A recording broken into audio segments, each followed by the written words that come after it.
एक बड़ा खुलासा जो अभी तबलीगी जमात और रोहिंग्या मुसलमान निज़ामुद्दीन के अंदर जो बैठक हुई या रोहिंग्या मुसलमानों को एकत्रित करके एक योजनाबद्ध तरीके से देश को नुकसान पहुंचाने का कार्य करने के लिए यह बैठक हुई।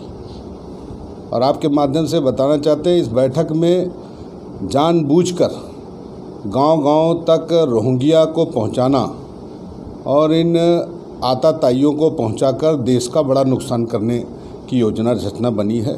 इस पे ध्यान मैं अपने देश के प्रधानमंत्री और देश के गृह मंत्री का ध्यान आकृष्ट कराना चाहता हूं और उत्तर प्रदेश के यशस्वी मुख्यमंत्री जी का कि यह मामला जिस तरह से कुकुरमुत्तों की तरह यह रोहिंग्या मुसलमान और जमाती तबलीगी जमाती हर क्षेत्र से मिल रहे हैं, यह निश्चित तौर पर यह योजनाबद्ध तरीके से है।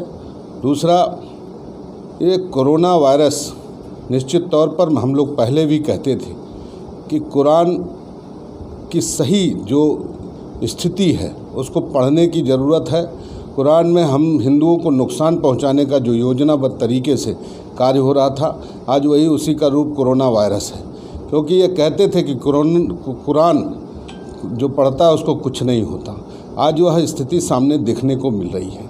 और मैं हिंदू युवा वाहिनी आज यह दावे के साथ इस बात को अपने ज़िले से मैं अपनी जिम्मेदारी लेते हुए कहता हूं कि ये तबलीगी जमात और रोहिंग्या मुसलमान जिस भी जनपद में या मेरे ही जनपद में कहीं पर भी हों, मैं अपने उन सभी भाइयों से आग्रह करना चाहता हूं कि जो पकड़ कर लाएगा उसको हम लोग 11,000 रुपये देंगे, पुलिस प्रशासन को सौंपे।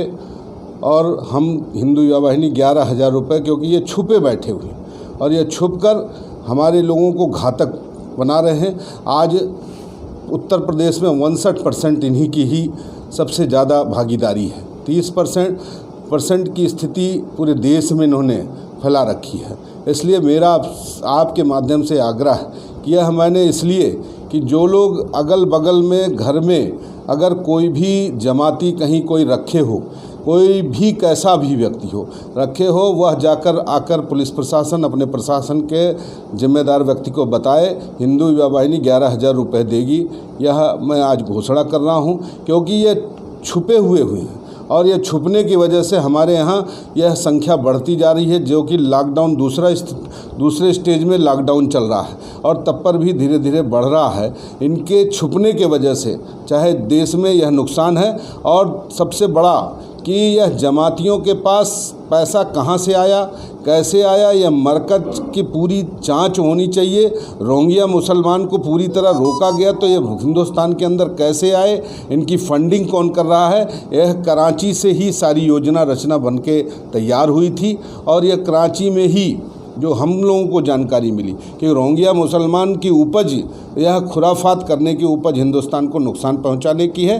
दूसरे तरफ से यह मजबूती से नुकसान पहुंचा रहे हैं और इसलिए मैं बड़े दावे के साथ कहता हूं कि इनको तत्काल प्रभाव से, अगर कड़ाई से पूरा देश एक साथ खड़ा नहीं होगा तो यह हमको नुकसान पहुंचाएंगे और यह हिंदुस्तान की धरती पर हिंदू कभी बर्दाश्त नहीं करेगा।